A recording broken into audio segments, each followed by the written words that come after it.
Good morning. It's Tuesday. That means it is Success Tips from the Top. I'm Katie Sevenance, and welcome to Business by Design Online. We are your entrepreneurial hub for all things education, whether you're starting a business and just need a little direction, or you have a business and maybe you're feeling the struggle and you're just ready to learn more so that you can grow and be more successful.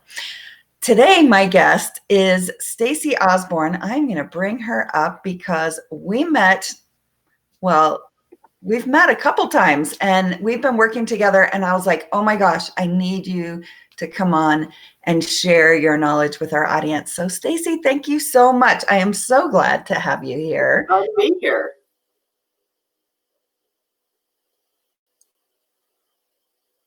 Your parents, which I'm so excited you made time to come chat with us today. Our audience is business women of all ages and all different experience levels. And we want to know right off the bat, before we even get to know you, what would you say is a top tip for success for women in business today? Well, a lot of people say it, but very few people do it. And I would say you have to have some real clarity around what your core values are, because you can know your numbers, you can know all this stuff about your business, but you don't have clarity around those things. You're not going to be able to drive your business. Your road is going to go here and there and everywhere if you don't have those set. So, if I were to pick one thing, I would say that's right there at the top, is to know what your core values are and have clarity around how your business makes an impact. I love that. And your business is making a huge impact in our community. And I have personal experience. I am absolutely blown away at what your company does. Can you share a little bit about your company and how you got it started? So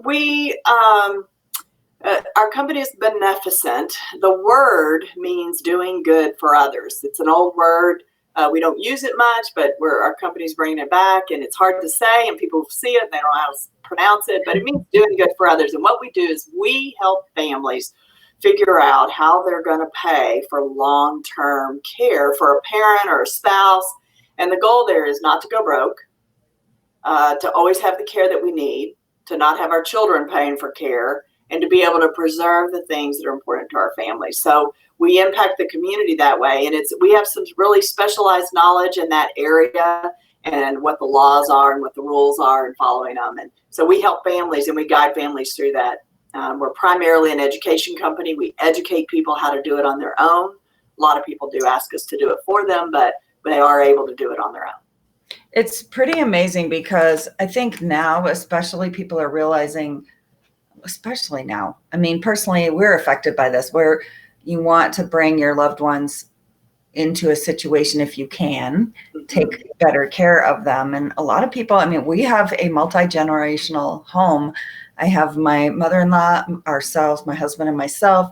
We have some adult children living with us, and we have a grandbaby. So we have like this huge gamut and just trying to figure out all of it at home. Yeah.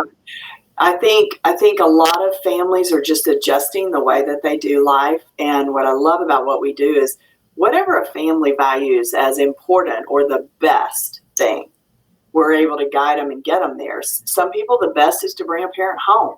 Some people, the best is to have a parent in care somewhere. Right. Whatever that is, however that looks. That's what I love about what we do, is we can help people get where they need to go. So that they can make the best decisions for a family member. I love that. Just taking the stress. I know personally, just alleviating the stress, like, oh my gosh, how are we going to make this work? So I love that. I love what you guys do. How your business has been around for a while, and then you came in, right? So how long has Beneficent been in business? Well, we changed the name shortly after I acquired the business. I acquired it 5 years ago. Okay. But honestly, I've been working in corporate America. I've had all different kinds of businesses, and I'm 57, and I wanted to transition back to business ownership from corporate America and back to something that would impact families. This is my last hurrah, probably the last business I'll have. And I just had a heart for being able to help families in this situation. Our family's been in this situation. Many of the people that work for me have been there. We've been care providers. We've been making those decisions for parents or grandparents. And so I am a business consultant. And one of the businesses I was consulting was this one. And the owner said, gosh, I just think I'm ready to sell the business. And I was giddy. I was like, and I'm ready to acquire a business like this. And so I was fortunate enough to be able to do that. And since acquiring it, we've grown like crazy, as a matter of people understanding and knowing what we did. But it's just been wonderful to be able to help families. I love that. And you can feel the passion just talking to your staff and yourself. It's like, no, it's there. It's very clear. Your values stand out very clear. And I love that. It's awesome. All right. So tell me a little bit about your background before even coming to Beneficent. Yeah. So, graduated from Texas A&M University. I know I'm supposed to go yay. And got out of school, was a marketing director for a few years, but I really wanted to have children. And I wanted to be able to be a full-time mom. And I was trying to balance that. And so I went back and got an MBA in finance and accounting. My undergrad's in exercise physiology. And, half the people, I'm sure a lot of your audience is right there. We got a degree in one thing, we did something else. Exactly. I started a tax practice because part of my MBA work was tax. And so I worked for a tax guy. I started having children, and 3 hours a day I dedicated to a business. And it taught me that when you're working, you're working. It taught me to hire people that I needed to hire. It taught me to charge correctly so that I could earn the money I needed to hire people to take care of my kids, but only for 3 hours a day, because the rest of the time I'm a mom. Yeah. And it allowed me to send my children to private school if I wanted to do some extra things that I wanted to do for them.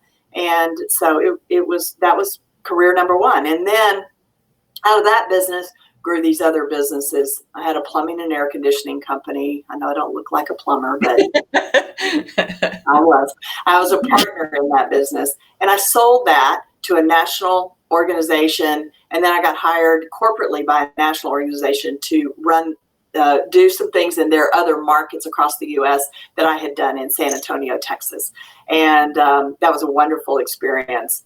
So I got big corporate experience, and that was great. And then as my children were going through college, I thought, well, I'm sort of out of risk. They're all doing well on their own, and I would like to go back into business ownership. And I still was a business consultant. And so I found this. Oh, that's awesome. So you have a lot of business experience, and our focus this month has been on knowing your numbers. November, know your numbers.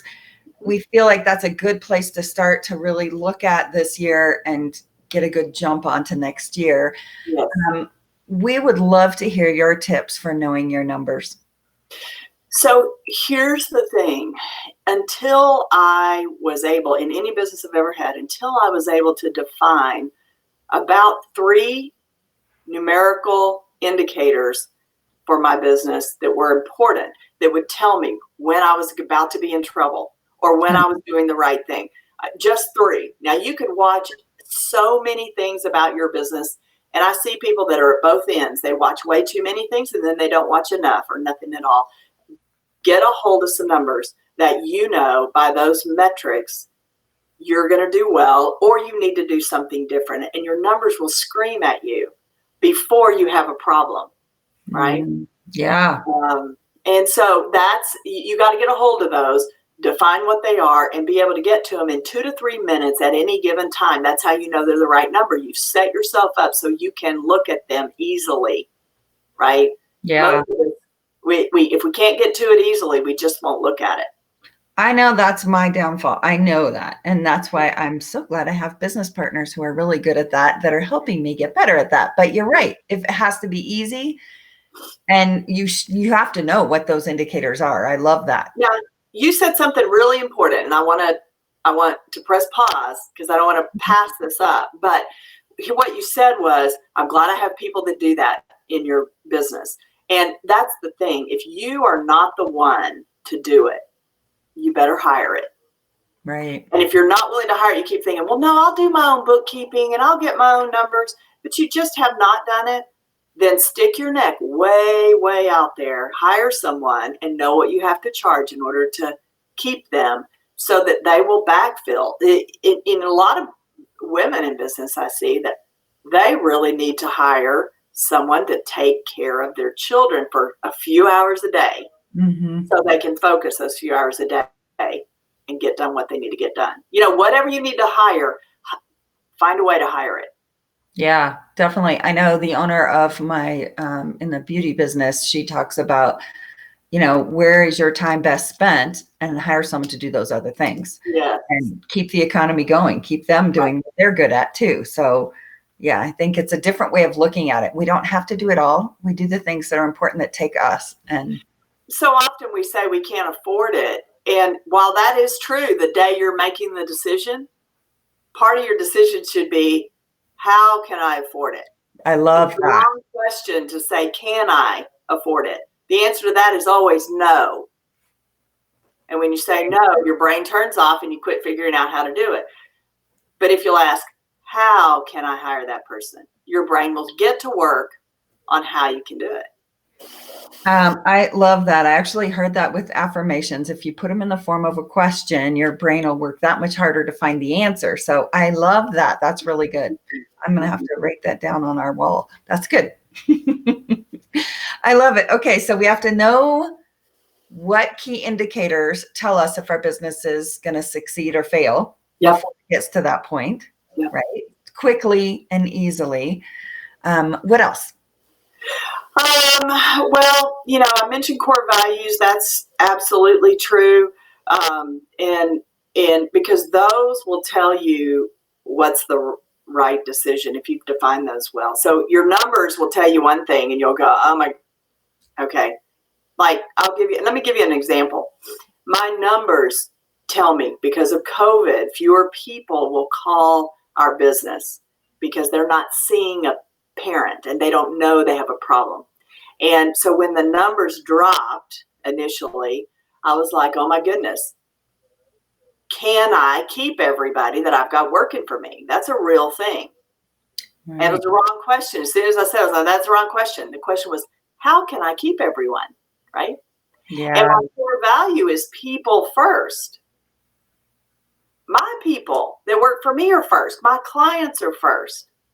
And I got real busy working on how do I maintain the people because people are first, and in particular these young women that work for me, they work from home while they have small children, and they're able to work and do things for our company and for families that are high value but still meet their obligations as a mom.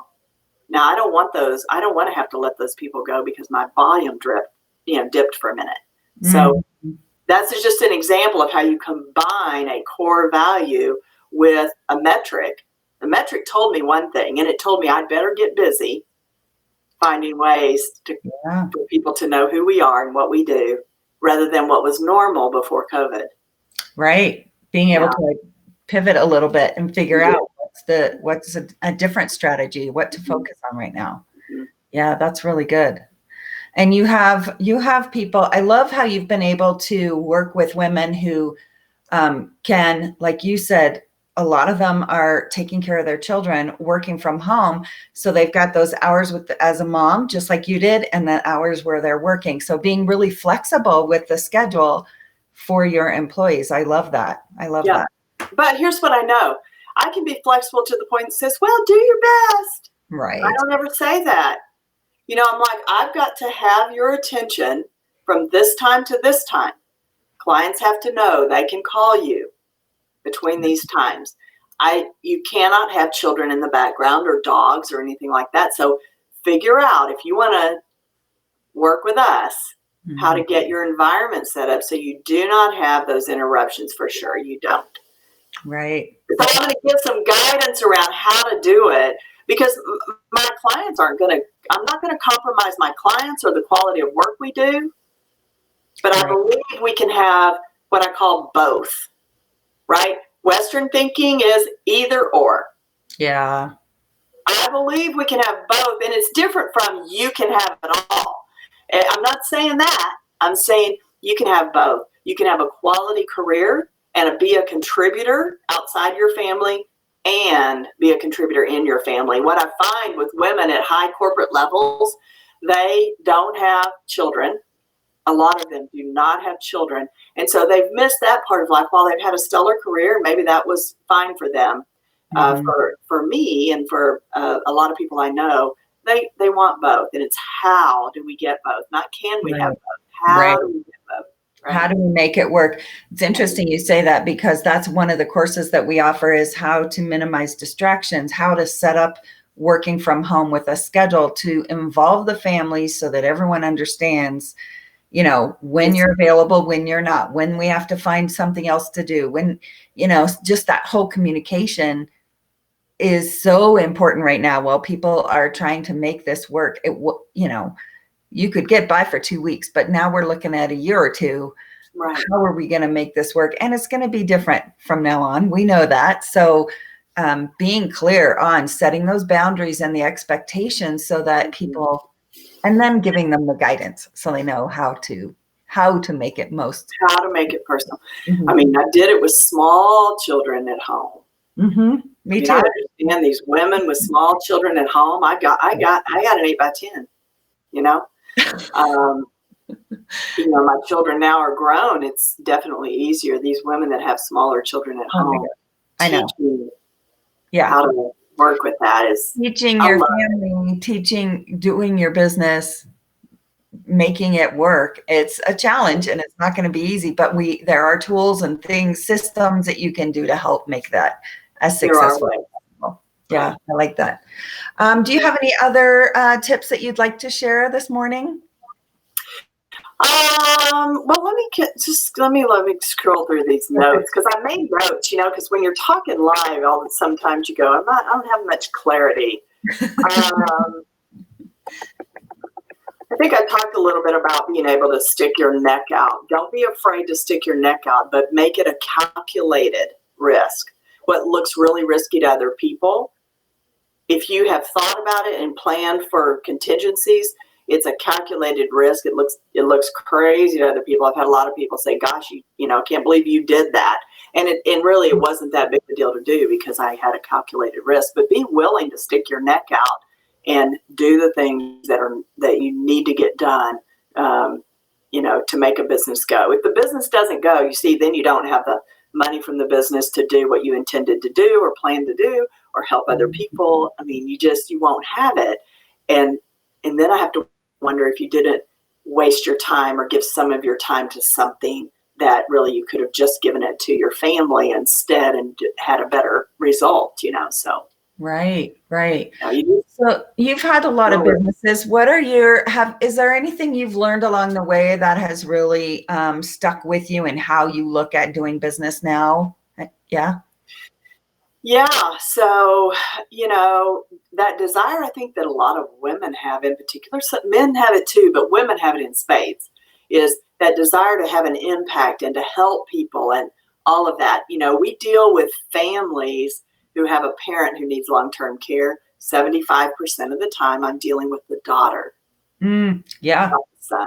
And so women have this idea, and a lot of times they'll do a business to help other women and to help people. And the goals of that business are very admirable and all that. But what I've learned is that even a business that has an admirable focus like that needs the same business attention that a business that maybe doesn't have that goal. I mean, I had a plumbing business at one time. We put in, you know, water heaters and toilets. And while that wasn't, you know, helping people go to school in Africa, it wasn't that business.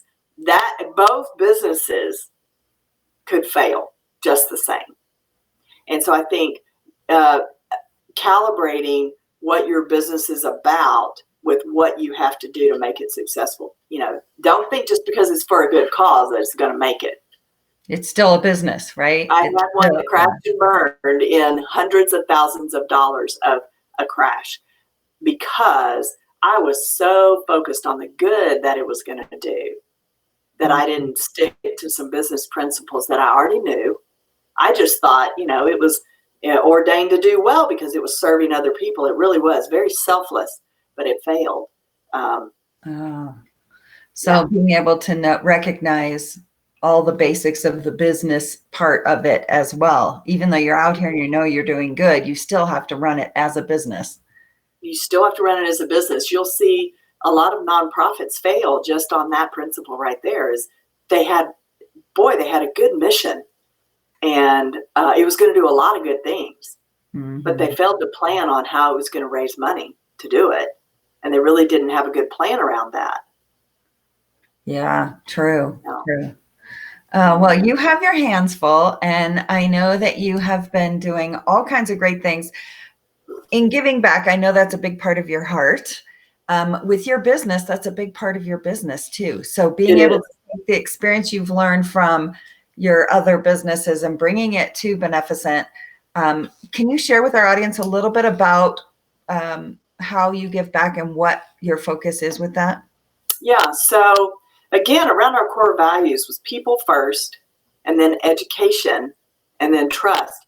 And so the way our company gives back is we are willing to share with families the information, the specialized knowledge we have at no charge.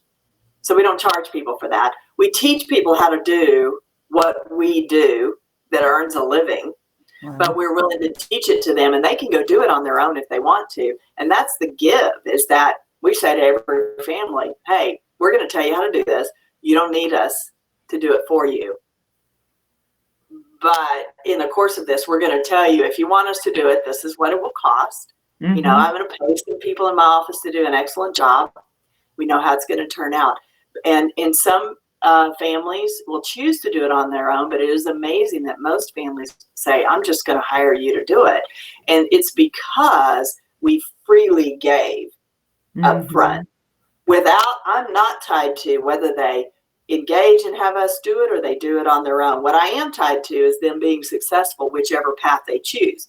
They choose our company, hey, we've got a 100% success rate. We know what we're doing.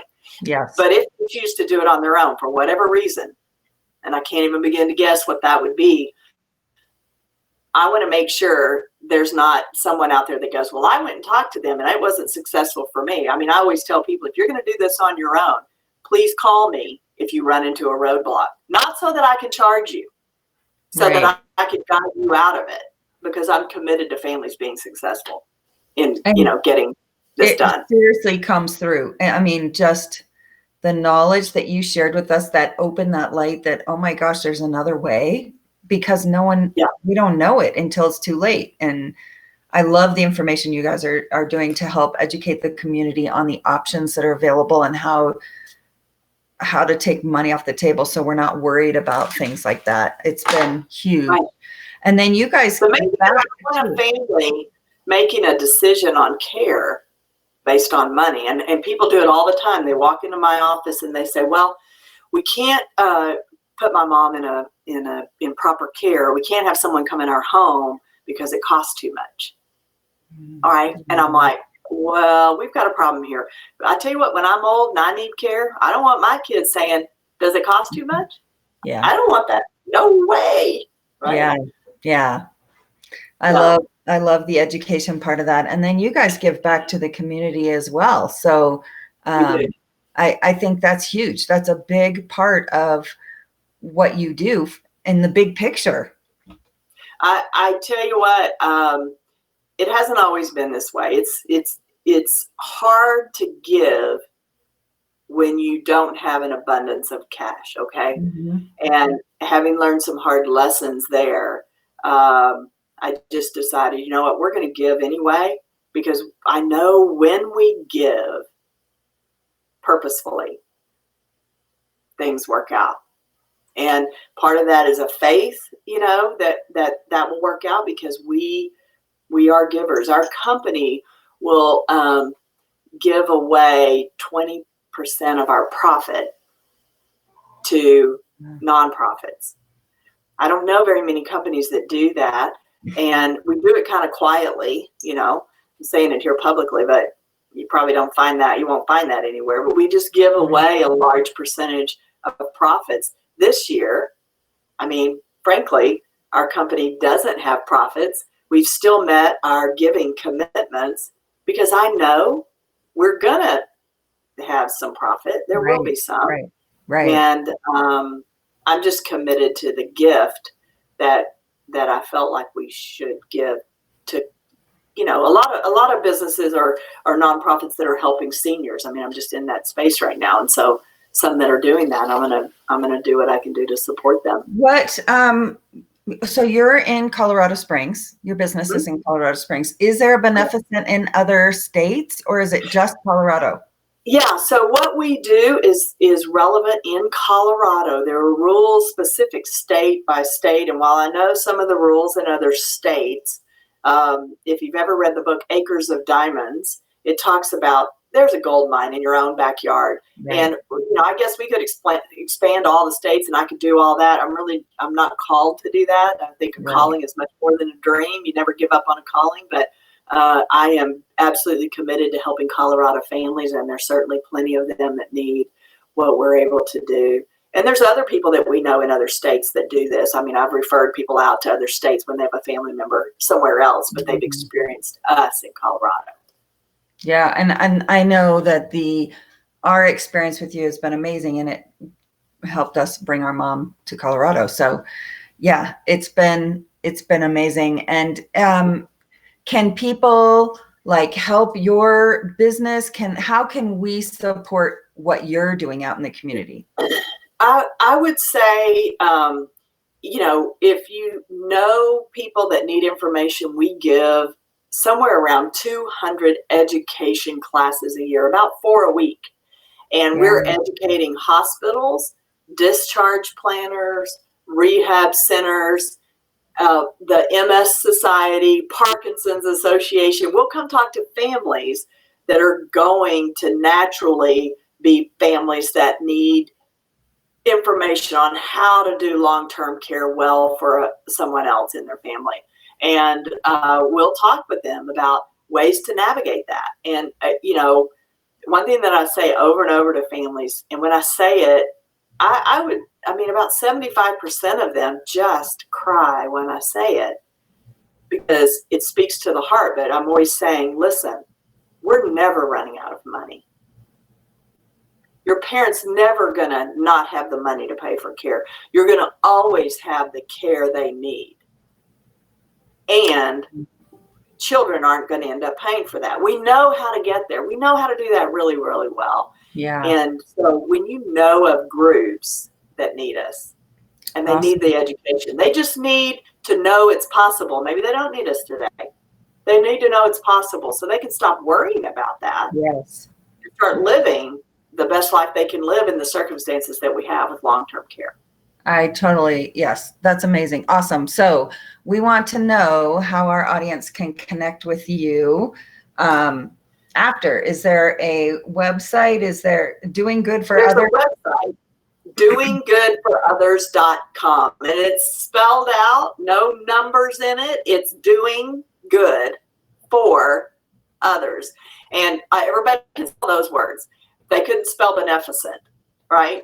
So we did doinggoodforothers.com, and you can go on there, and right on the front page, you can schedule a meeting, and you can pick. You want a 15-minute meeting to just talk about what your concern is, or do you want an hour consultation? Doesn't matter to us. They're both free, but let's get the information that you need so you can start thinking about and doing the things you need to do and stop worrying about it. I love it because I know you've it's been such a huge relief for our family. So it's the information that you shared a year ago, and then we didn't need it until we did. And so, it's awesome. I love what you guys do. I love what you do with your business and the community. And I'm really thrilled that you were able to come on and share some of your tips on how you've created such successful businesses and really being on top of those numbers and knowing what factors to look at to be successful in business. It's awesome. Thank you. I love it. All right. So that can help women to find that. There's lots of groups that have people in them that can help people to find that. So if women are sitting out there going, well, I just don't quite know where to start, I guess I'll go cook the Thanksgiving turkey. right? They should find somebody. There's groups of women out there. You guys are a great resource, and they can get that one little thing figured out. And gosh, it's a game changer for their life. Right. Oh, I love it. So, thank you so much. Is there anything else you'd like to share before we go this morning? I don't think so. I love what you and Joy, and you've got one other partner. Yeah. I love what you guys are doing. It's so needed. I'm telling you, women don't have access to the information that they need to be successful. But I'm very, very excited about what you guys are doing. Awesome. I love it. Well, thank you for joining us. And we hope to continue to fill those classes so that other people can be as educated as I now feel I'm on that path. So thank you for all you do. Thanks for coming on. You have your hands full in the next few weeks. Oh my gosh, I love everything you're doing. And we'll talk with you soon. All right. Okay. Thanks, Stacy. Bye-bye.